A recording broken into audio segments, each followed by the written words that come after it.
ఒకప్పుడు చమురు సంపదతో తులతూగిన దేశం నేడు ఆకలితో అల్లాడుతోంది. ఆకాశాన్నంటుతున్న ధరలు, పాతాళానికి పడిపోయిన కరెన్సీ విలువతో ఆ దేశ ప్రజల కడుపు మండిపోతుంది. వారి సహనం కట్టలు తెంచుకొని రోడ్లపైకి చేరింది. తిరుగుబాటు రూపంలో విస్ఫోటనంగా మారి ఇరాన్ను దహించి వేస్తుంది. నిరసన జ్వాలలు ఇరాన్ సరిహద్దులను దాటుతున్నాయి.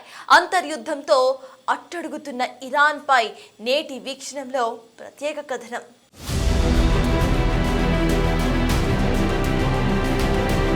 ఆర్థిక సంక్షోభం, ఆకలి కేకలు.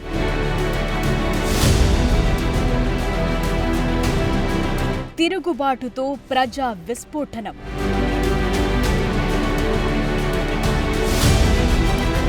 కడుపు మంటల్లో తగలబడుతోన్న ఇరాన్.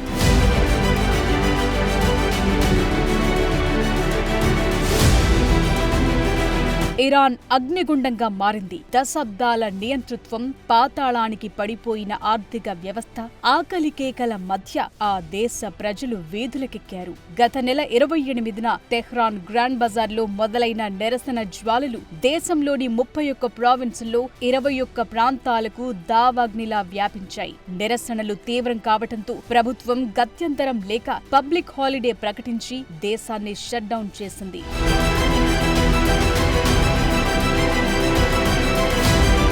ఇరాన్ కరెన్సీ రియాల్ విలువ ఊహించని విధంగా దిగజారటమే ఈ విస్ఫోటనానికి ప్రధాన కారణంగా తెలుస్తోంది. 2015లో డాలర్కు 32,000 రియాల్స్ గా ఉన్న విలువ నేడు ఏకంగా 1.38 మిలియన్ల స్థాయికి పడిపోయింది. ఇరాన్ ఎక్కువగా దిగుమతులపై ఆధారపడటం, ఆర్థిక ఆంక్షల కారణంగా ద్రవ్యోల్బణం భారీగా పెరిగింది. ద్రవ్యోల్బణం 50% దాటడంతో సామాన్యుడికి బతుకు భారమయ్యింది. సగటు ఉద్యోగి నెల సంపాదన కేవలం $100కు పడిపోయింది. ఈ సొమ్ము కనీసం ఆహారం కొనుగోలుకే సరిపోవటం లేదు. ఆర్థిక సంక్షోభం వల్ల ఇరాన్లో ఆహార పదార్థాల ధరలు 72%, ఆరోగ్య సంబంధిత వస్తువుల రేట్లు 50% పెరిగాయి. ఇంధన ధరల పెంపు, పన్నుల పెంపు ప్రతిపాదనలు ప్రజలపై మరింత భారాన్ని పెంచాయి. దీనికి తోడు 2026 బడ్జెట్లో పన్నును ప్రభుత్వం 62%కి పెంచింది. దీంతో ప్రభుత్వ చర్యలపై ప్రజలు తీవ్ర ఆగ్రహం వ్యక్తం చేస్తున్నారు. ఇది తమను నిట్ట నిలువున దోచుకోవటమేనని విమర్శిస్తూ రోడ్లపైకి చేరి ఆందోళనల్లో పాల్గొంటున్నారు.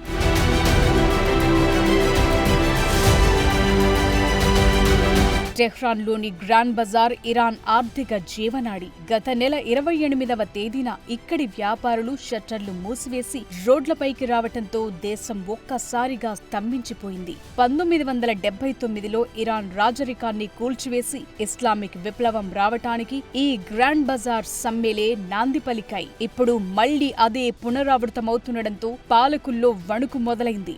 నిరసనలు కేవలం టెహ్రాన్కే పరిమితం కాకుండా కరాజ్, హమేదాన్, కెష్, ఇస్ఫహాన్, షిరాజ్ వంటి ప్రధాన నగరాలకు విస్తరించాయి. సుమారు 10 విశ్వవిద్యాలయాల విద్యార్థులు చదువును పక్కన పెట్టి ఆందోళనల్లో భాగస్వాములయ్యారు. కేవలం ఆర్థిక ఇబ్బందులతో మొదలైన ఈ ఉద్యమం ఇప్పుడు రాజకీయ విప్లవంగా మారింది. నిరసనకారులు నేరుగా సుప్రీం లీడర్ ఖమేనీని లక్ష్యం చేసుకుని down with the dictator, down with Khamenei అంటూ నినదిస్తున్నారు. నియంతలకు మరణశిక్ష విధించాలంటూ ప్రజలు నేరుగా దేశ నాయకత్వానికి వ్యతిరేకంగా గళమెత్తుతున్నారు.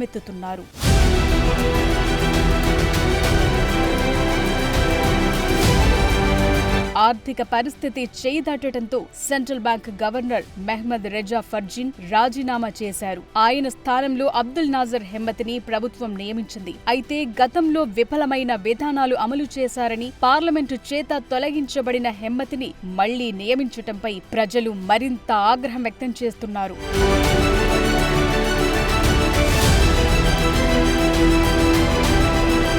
నిరసన జ్వాలలతో రగులుతోన్న ఇరాన్లో ప్రభుత్వం ద్వంద్వ వ్యూహాన్ని అమలు చేస్తోంది. ఓవైపు ఆందోళనకారుల డిమాండ్లను వింటామని చెప్తూనే మరోవైపు శాంతి భద్రతల పేరుతో కఠిన చర్యలకు ఉపక్రమిస్తోంది. ప్రజా విప్లవాన్ని అణచివేసేందుకు పాలకుల వద్ద ఉన్న క్యారెట్ అండ్ స్టిక్ వ్యూహం అమలు చేస్తున్నట్లు కనిపిస్తోంది. దేశంలో నెలకొన్న అశాంతిపై Iran prosecutor general Mohammad Movahedi Azad కీలక ప్రకటన చేశారు. నిరసనకారులు పరిధి దాటొద్దంటూ ఆయన గట్టి గట్టి హెచ్చరికలు జారీ చేశారు. ప్రజలు తమ ఆర్థిక ఇబ్బందులపై శాంతియుతంగా నిరసనలు తెలిపితే తమకేమీ ఇబ్బంది లేదంటూనే వార్నింగ్ ఇస్తున్నారు. నిరసనల పేరుతో ప్రభుత్వ ఆస్తులను ధ్వంసం చేసిన, ప్రజా జీవనానికి విఘాతం కలిగించిన లేదా భద్రతా దళాలపై దాడులకు దిగిన తగిన విధంగా స్పందిస్తామని హెచ్చరించారు. శాంతి భద్రతలకు ముప్పు వాటిల్లితే చట్టం తన పని తాను చేసుకుపోతుందని స్పష్టం చేశారు.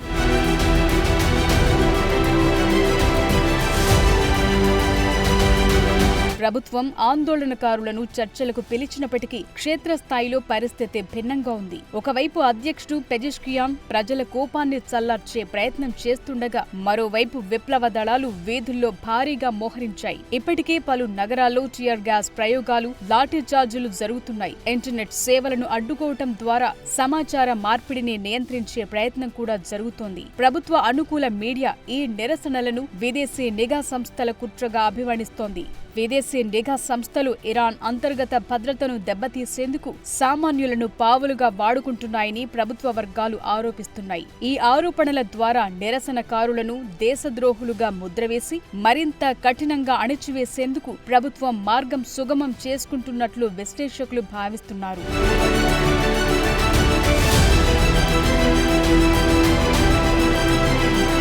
2022లో మక్సా అమీనీ మరణం తరువాత ఇరాన్ ఎదుర్కొంటున్న అతి పెద్ద ప్రజా విప్లవం ఇది. ప్రభుత్వం ఆంక్షలతో అణచివేయాలని చూస్తున్న ఆర్థిక కష్టాల్లో ఉన్న ప్రజలు మాత్రం చావో రేవో తేల్చుకోవటానికి సిద్ధమైనట్లు కనిపిస్తోంది. ప్రజాగ్రహంతో ఇరాన్లో పరిస్థితి ప్రస్తుతం గందరగోళంగా ఉంది. ఆహారం, ఔషధాలు, తాగునీరు వంటి కనీస అవసరాలు తీరని స్థితిలో ప్రజలు రోడ్లపైకొచ్చి తమ నిరసనను వ్యక్తం చేస్తున్నారు. ఈ నిరసన జ్వాలలు ఇరాన్ రాజకీయ ముఖచిత్రాన్ని మార్చే సరికొత్త విప్లవానికి దారి తీస్తుందా లేదా అనేది వేచి చూడాలి.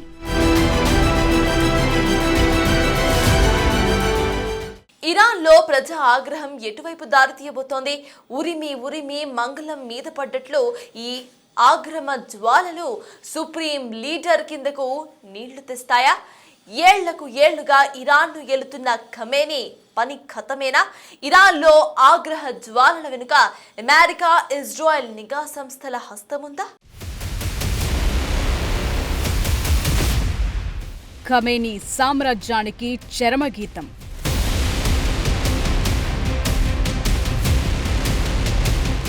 జనాగ్రహం ఎటువైపు దారితీస్తుంది?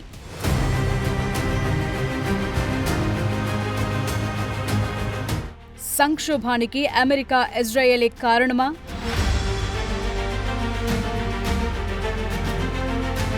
ఇరాన్ ప్రస్తుతం త్రిముఖ పోరాటాన్ని ఎదుర్కొంటోంది. ఓవైపు వీధుల్లో ఎగసిపడుతోన్న జనాగ్రహం, మరోవైపు అమెరికా విధిస్తోన్న ఉక్కిరిబిక్కిరి చేసే ఆంక్షలు, ఇంకోవైపు ఇజ్రాయెల్తో యుద్ధం తెచ్చిన విధ్వంసం. ఈ పరిణామాలు 86 ఏళ్ల supreme leader Ayatollah Ali Khamenei అధికారానికి ముప్పుగా పరిణమించాయనే ప్రచారం అంతర్జాతీయ స్థాయిలో ఊపందుకుంది. ఇరాన్ ఆర్థిక వెన్నెముకను విరిచేయటంలో అమెరికా ఆంక్షలు కీలక పాత్ర పోషించాయని చెప్పాలి. డొనాల్డ్ ట్రంప్ తీసుకున్న కఠిన నిర్ణయాల వల్ల ఏ దేశం కూడా ఇరాన్ నుంచి చమురు కొనలేని పరిస్థితి ఏర్పడింది. ఇది ఇరాన్ ఆదాయ మార్గాలను మూసివేసింది. ఇరానీ బ్యాంకులు అంతర్జాతీయ ఆర్థిక వ్యవస్థతో సంబంధం లేకుండా అమెరికా ట్రెజరీ శాఖ ఆంక్షలు విధించింది. దీనివల్ల ఇరాన్ క్రమంగా ఆర్థికంగా బలహీనపడింది. ప్రస్తుతం వీధుల్లో చెలరేగుతోన్న నిరసనలకు ట్రంప్ హయాంలో తీసుకున్న ఆర్థిక నిర్ణయాలే పరోక్ష కారణమని విశ్లేషకులు భావిస్తున్నారు.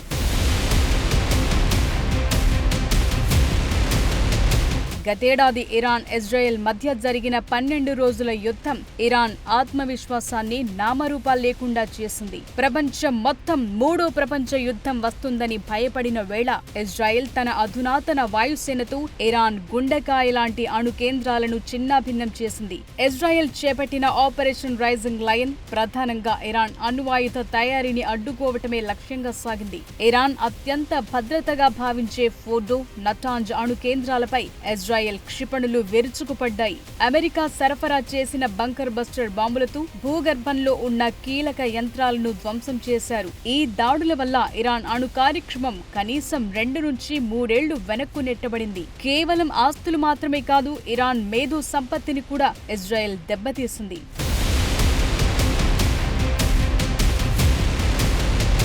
ఇరాన్లో చెలరేగుతోన్న నిరసనలు, ప్రజా ఆగ్రహం వెనుక అమెరికా, ఇజ్రాయెల్ నిఘా సంస్థల ప్రమేయముందన్న చర్చ అంతర్జాతీయ రాజకీయాల్లో కూడా హాట్ టాపిక్ గా మారింది. ఇరాన్ ప్రభుత్వం కూడా ఈ ఆరోపణలను బలంగా వినిపిస్తోంది.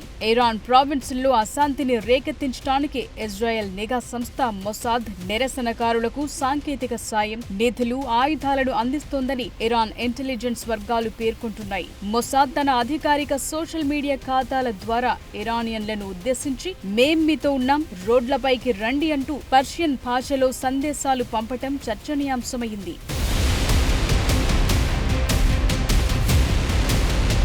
అమెరికా విధించిన కఠినమైన ఆర్థిక ఆంక్షల వల్ల ఇరాన్ కరెన్సీ పతనమై నిత్యావసరాల ధరలు పెరిగాయి. ఈ ఆర్థిక ఇబ్బందులే ప్రజలను రోడ్లపైకి తెచ్చాయంటున్నారు విశ్లేషకులు. అమెరికా నేరుగా నిరసనల్లో పాల్గొనకపోయినా ప్రజలు తిరగబడే పరిస్థితులను కల్పించడంలో కీలక పాత్ర పోషించింది. ఇరాన్ ప్రభుత్వ సమాచార వ్యవస్థలను, టీవీ ఛానళ్లను హ్యాక్ చేసి ప్రజలను రెచ్చగొట్టేలా CIA సైబర్ కార్యకలాపాలు నిర్వహిస్తోందన్న వాదనలున్నాయి. అమెరికా, ఇజ్రాయెల్ సంస్థలు నిరసనకారులకు ఇంటర్నెట్ సదుపాయం కల్పించడం, ప్రభుత్వ కమ్యూనికేషన్లను అడ్డుకోవటం ద్వారా ఉద్యమానికి పరోక్షంగా సహకరిస్తున్నాయని ఇరాన్ నిఘా వర్గాలు ఆరోపిస్తున్నాయి.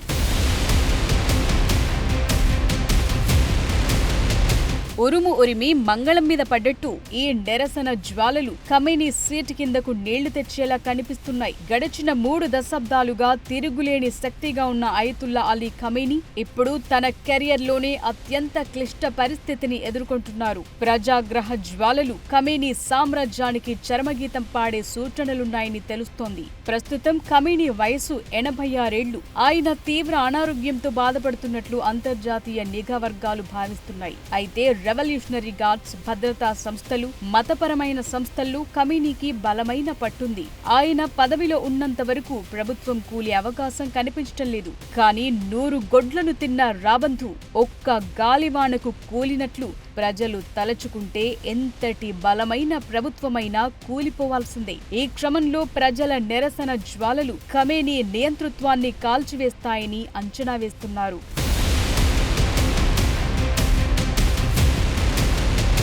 ఇరాన్ చరిత్రలో ఇది అత్యంత క్లిష్టమైన సమయమని చెప్పాలి.